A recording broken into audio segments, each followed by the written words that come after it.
Olá, nono ano matutino e nono ano vespertino. Tudo bem com vocês? Então, estou aqui gravando a aula espelho dessa semana, né? Para que vocês possam reassistir, ou ainda, se vocês quiserem, os alunos que não puderam assistir, né? Entra lá no canal e verifica a aula e assiste a aula, ok?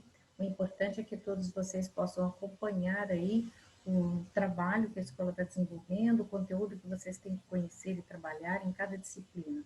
Então, vai aí uma aula espelho para vocês, ok? Nós estamos trabalhando aí sobre o teatro e hoje nós vamos ver 4 dramaturgos importantíssimos, maravilhosos, né?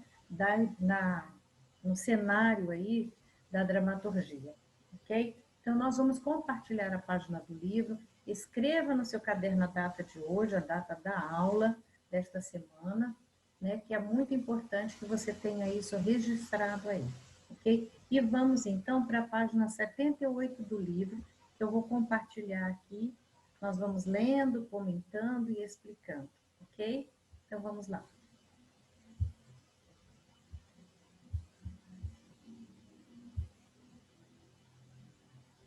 Então, está aí. Os palcos e seus autores. Autores são os dramaturgos, são aquelas pessoas que escrevem para o teatro, né? Escrevem textos pensando na representação daquele assunto, daquele tema, né? Então, começamos aí com o glorioso, majestoso, fantástico Shakespeare, né? Então, vamos lá. Na história do teatro mundial, os autores dramáticos, com suas próprias particularidades de estilo e de relação com a encenação, trataram dos mais complexos temas humanos. Vamos conhecer alguns deles, tá? Então, Shakespeare e a alma humana. O teatro elisabetano pertenceu à época do humanismo, em que os valores religiosos medievais estavam gradualmente sendo substituídos pelo Renascimento. Então, o Renascimento é aquele período de transição entre a Idade Média e a Idade Moderna, que eu sempre falo isso para vocês, né? É um momento de muita cultura, efervescência cultural, onde os poetas, os filósofos, os pintores, escultores, enfim, e também os cientistas vão buscar lá na Grécia, né, conhecimentos, né, para que eles pudessem trazer à luz, né, mais com o homem, né, com o humanismo, com as questões do humanismo centradas aí na figura humana. Então, Shakespeare é um escritor aí desse período, tá? Muito importante e que trata nas suas peças, nos seus textos, né, várias questões da relação humana, ok? Então, vamos lá. E chamou-se Teatro Elisabetano, porque Shakespeare é inglês, né, e a Rainha Elizabeth era a que estava no poder. Então, chamou-se Teatro Elisabetano, ok? Então, os valores medievais religiosos estavam sendo substituídos pelos humanistas, né? Pelas questões humanas, né? Do humanismo. Era um teatro popular, cheio de música e humor. Os atores ficavam próximos dos espectadores, o que criava uma intimidade entre eles. Então, os atores, né, e o público estavam ali muito próximos, ok? Cenários eram pouco utilizados, o que instigava a imaginação do público para visualizar os locais e as histórias, onde as histórias se passavam, né? Então, a imaginação é uma coisa fantástica, né? Então, pouco cenário, o público tinha que estar imaginando, né, aquelas situações. Todos esses elementos fazem parte do teatro elisabetano, fizeram do teatro elisabetano um prato cheio para a imaginação e para a reflexão humana. Okay? Um de seus dramaturgos mais representativos e versáteis foi William Shakespeare, nascido em 1564, falecido em 1616. Então, ele atuou aí, né, no século XVI, XVII, né? mais precisamente, século XVI e XVII, finalzinho do século XVI, começo do século XVII. Ele compôs tragédias, comédias e peças históricas. Utilizava temas das tragédias, utilizava temas da tradição oral para discutir a relação do homem com a política e com a natureza. Em Rei Lear, que é uma das suas peças maravilhosas, inspirado na tradição oral, por exemplo, é uma grande tempestade acontece após o rei dividir seu reino. Então, o Rei Lear ele vai dividir o seu reino entre os seus filhos e isso causa uma grande tragédia aí nesse contexto aí desse período. Então, essa peça trata desses conflitos do pai com as filhas, das filhas entre elas e com a sociedade que não entende muito a atitude do rei. Né? Com humor, mesmo nas tragédias, e profundidade, mesmo nas comédias, suas peças abarcaram os mais significativos temas da alma humana. Né? E aqui nós temos um retrato pintado por John Taylor, do Shakespeare. Né? Esse é o retrato de William Shakespeare. Outro grande dramaturgo, tá? É Molière. A comédia crítica de Molière. No teatro barroco francês do século XVII, surgiu um autor de comédias ácidas com críticas inteligentes. Jean-Baptiste Poquelin, 1622-1673, em pleno século XVII, conhecido como Molière. Tá? O barroco francês, tá? Vocês vão perguntar assim, professora, por que barroco? Nós vimos que Shakespeare ele está dentro do Renascimento. Após o Renascimento, houve um movimento artístico e cultural chamado barroco. O barroco ele tem uma proposta de voltar questões da igreja. Então, ele vai se inspirar muito em questões também religiosas. Porém, Molière, né, ele não tem preocupação com essas questões do barroco. A preocupação dele nos seus textos é criticar a sociedade francesa, né, a burguesia e também as pessoas comuns. Ele criticava todo mundo nas suas peças teatrais, mas sempre levando em consideração os aspectos do caráter, da personalidade, dos valores da figura humana, do ser humano. Né? Então, continuando aqui. Ele declarou guerra aos padrões da elite da sua época. Sua experiência como ator o ajudava a criar a sua escrita, situações eficientes para gerar o riso, que era a sua arma mais poderosa. Recebendo influência da comédia dell'arte, criou uma gama de personagens que satirizavam os diversos tipos sociais. A comédia dell'arte, então, foi um momento da comédia, da passagem do teatro, da evolução do teatro, que surge na Itália, né? E depois ela vai influenciar toda a arte da Europa, no que se refere ao teatro, tá? Mas ela surge na Itália e depois ela se expande para os outros países da Europa. E Molière ele vai se inspirar nas comédias, né? Nos textos e nos personagens da comédia dell'arte para criar os seus próprios textos. Então ele dá um exemplo aqui, a peça O Avarento, criada por Molière. Esse personagem avarento, como o próprio nome diz da peça, ele está inspirado no Pantaleão, que era um dos personagens da comédia dell'arte. Tá? E como era esse Pantaleão lá na comédia dell'arte? Né? Um comerciante velho, muito rico e muito pão duro. Então, nessa peça, O Avarento, Molière também retrata aí, né? Ó, trata-se de um agiota que tenta passar a perna em todos. Então, uma figura, né? Que quer ganhar dinheiro, quer ter lucro em cima de todo mundo. inclusive do seu próprio filho. Então, é uma pessoa extremamente avarenta, ok? Pão dura. Personagens como esses são uma sátira da ganância de certos setores econômicos da época. Religiosos, militares, professores universitários também estavam entre os alvos das piadas de Molière. Então, ninguém escapa, né, das sátiras de Molière.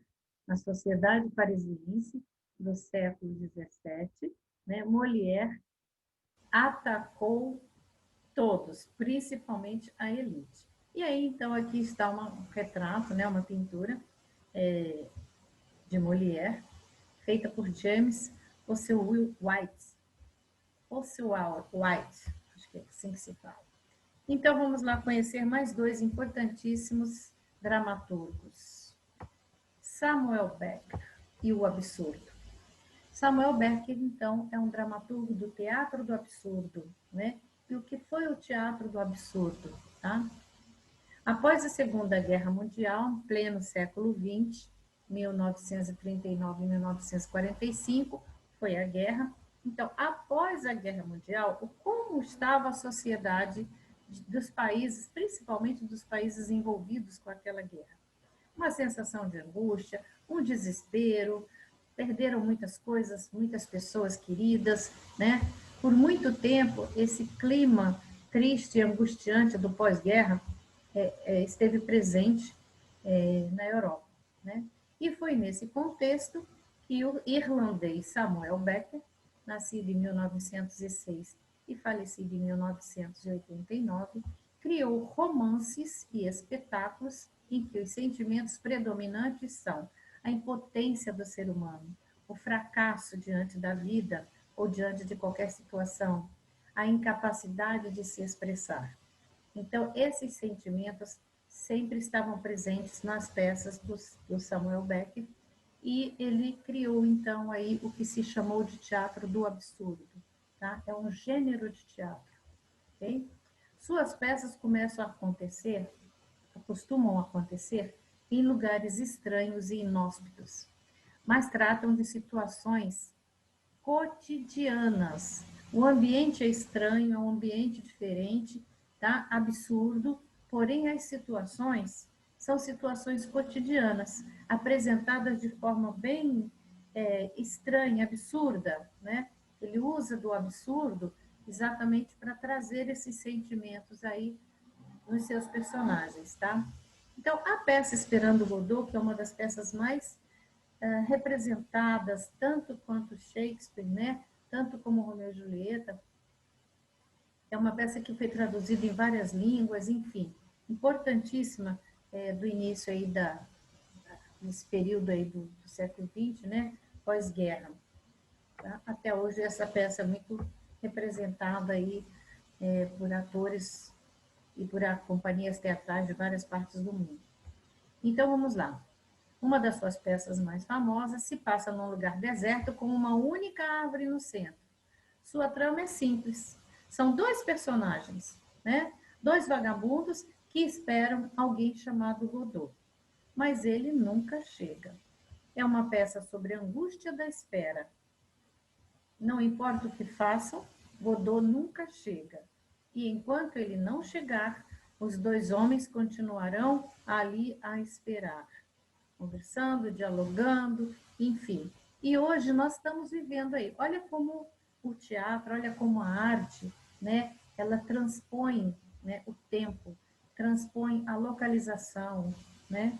Hoje nós estamos vivendo aí a pandemia, nós estamos numa situação angustiante, de espera de uma vacina, de uma espera que cada dia é adiada, né?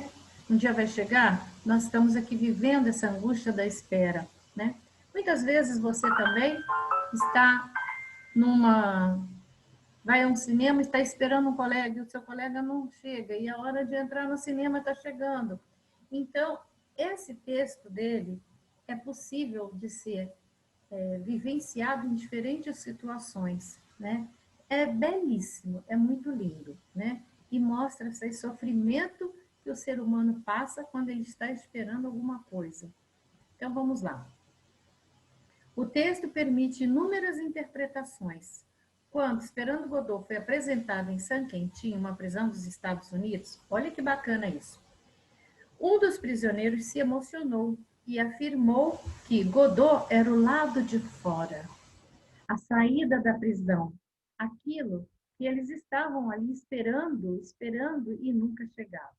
Olha que bacana essa percepção desse prisioneiro, né, ao se sentir naquela mesma situação de esperar algo que nunca chega. Então, esse texto é um texto maravilhoso, ok? E aí, vamos conhecer um outro dramaturgo importantíssimo brasileiro. Também tem as suas peças divulgadas em várias línguas, seus livros traduzidos para vários países, enfim. Ariano Suassuna. Vocês devem ter visto isso com a professora Aline ou com o seu professor de língua que está trabalhando esse tema, né? Então, vai enriquecer um pouco mais o que vocês já estudaram, né? A brasilidade de Ariano Suassuna. Ariano Suassuna, nascido em 1927, falecido em 2014, então ele faleceu há 6 anos atrás, foi um autor paraibano que criou peças riquíssimas sobre o imaginário popular brasileiro. Mistura é a palavra que mais caracteriza sua obra, pois, no caldeirão da sua escrita, gêneros vindos da Europa medieval, como as farsas e os autos religiosos que veremos na página 84, são temperados por temas da linguagem popular nordestina, ou do Nordeste brasileiro. Influenciado também pelo circo, Suassuna usa um humor corrosivo para criticar os desvios de conduta da nossa sociedade. Critica a relação entre a religião e o lucro, no Alto da Compadecida, o pecado da avareza, no Santo e a Porca. Desmonta preconceitos arraigados sobre a identidade brasileira na peça A Farsa da Boa Preguiça. Suas obras apresentam os personagens cangaceiros, retirantes, santos e outras figuras importantes do imaginário nacional. Sua obra recebeu várias adaptações para a televisão e para o cinema e vários prêmios, né? Não só no Brasil, mas fora do Brasil também. Então, meus amores, esses 4 dramaturgos são importantíssimos, não só na arte, na arte do teatro, né, mas também na literatura, porque eles são escritores, com essa característica de escrever textos para o teatro, né? Todos os 4 são importantíssimos dentro do seu contexto, dentro da sua época.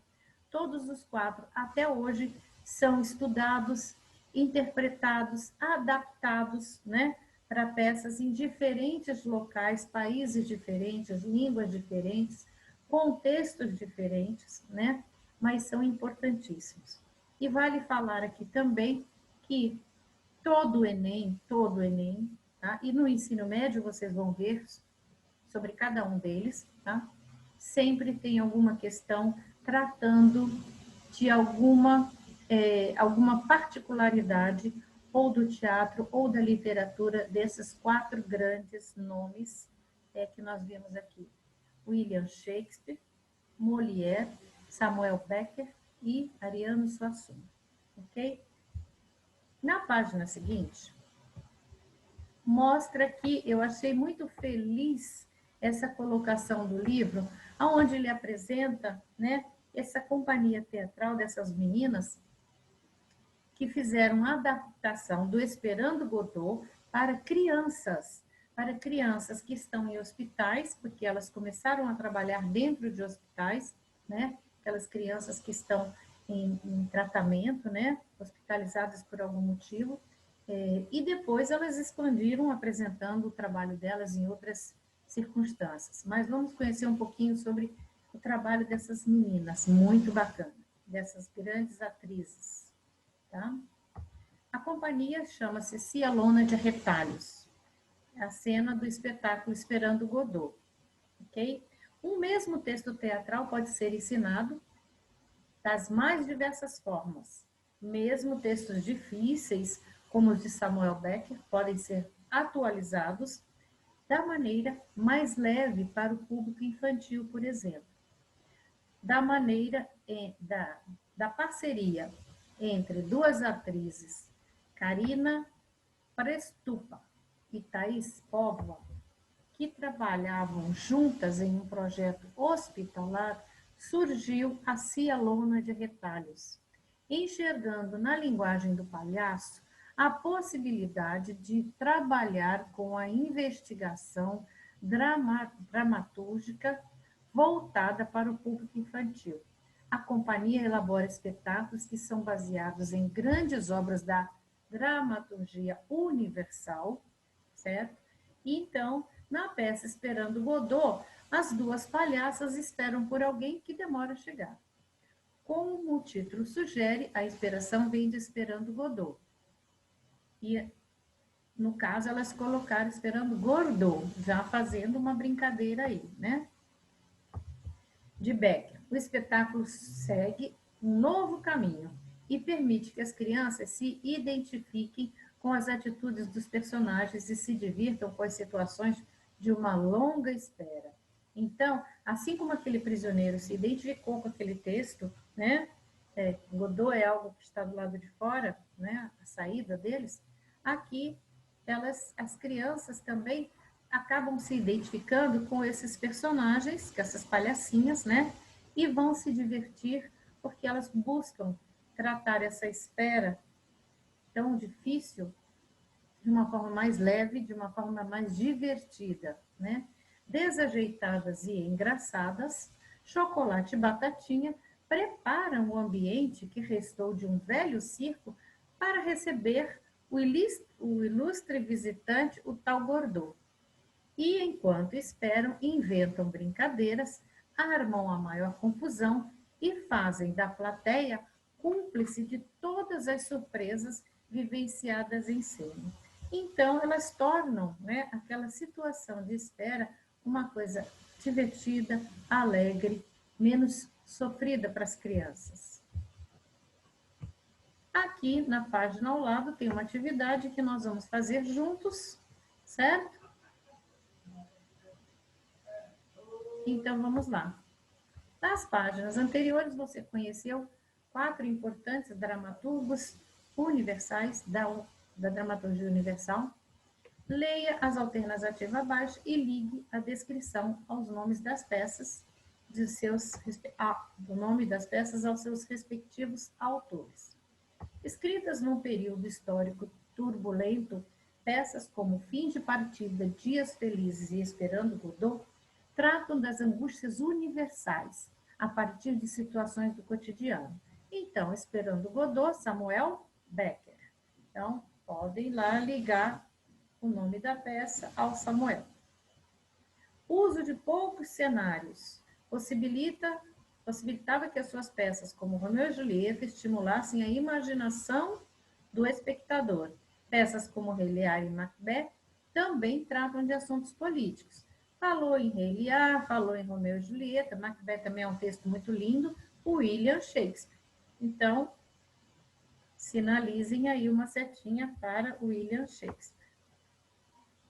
Suas peças trabalham com misturas, elementos medievais, o processo da colonização brasileira, olha, estamos falando do Brasil, e da cultura nordestina, estão presentes em O Alto da Compadecida, que vocês já conhecem agora, O Santo e a Porca, A Farsa da Boa Preguiça. Então, estamos falando do nosso querido Ariano Suassuna, maravilhoso, de uma cultura e, ao mesmo tempo, de uma leveza e de uma simplicidade. Tem algumas entrevistas no YouTube, algumas falas dele sobre o teatro, sobre a vida, sobre a cultura nordestina, que vale a pena, meus queridos, vale a pena vocês pesquisarem lá, irem lá no YouTube e procurar alguma entrevista, alguma fala de Ariano Suassuna. Eu tenho certeza que vocês vão se encantar com esse velhinho maravilhoso, né? Falecido, mas assim, de uma fala doce, de uma fala simples, mas de uma inteligência, de uma sensibilidade que é encantador, né?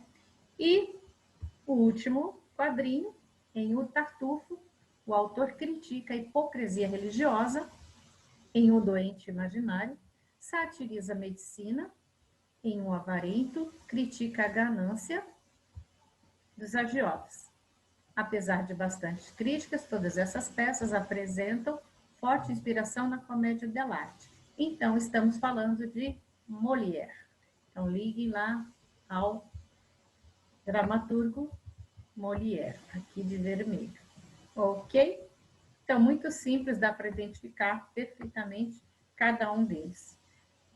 Guardem bem essa característica, o nome das peças, o nome desses grandes dramaturgos e a época em que cada um deles viveu, ok? E a tarefa que eu gostaria que vocês fizessem. Situações incômodas do cotidiano pode motivar a criação artística? Claro, né? O seu cotidiano tem várias situações que possibilitam você de criar um texto teatral, tá? Na página anterior, nós vimos como Esperando Godot. Viviam situações cômicas, né? Na peça aí que o livro apresenta. Em grupos de 3 e 4 alunos, vocês vão fazer isso aqui sozinho, meus amores, tá? Você faz o seu roteiro, você faz o seu texto, ok? Vocês vão criar, então, fazer uma lista, ó, fazer lista em situações incômodas do seu cotidiano. Escrevam lá aí no seu caderno 3 situações incômodas. Isso aqui é muito incômodo, acontece todo dia, eu não gosto, por isso, por isso, por isso. Escolha uma delas, uma.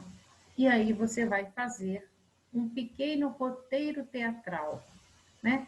Uma cena que mostra a sua insatisfação, a sua angústia com aquela situação, o seu incômodo com aquela situação.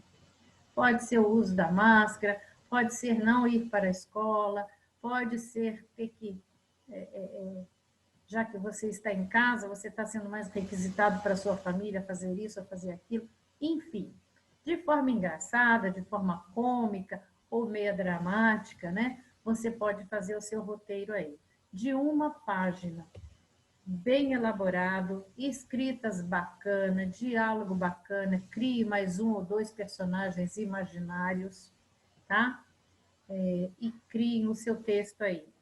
Essa atividade vocês vão fazer em folha separada, bem caprichada, para mandar para mim, na sua pasta de arte. Você vai colocar lá que essa atividade vai ser avaliada, tá bom? Por hoje é só. Um bom final de semana para todos. Um beijo no coração. Filho, peça um pouco para mim.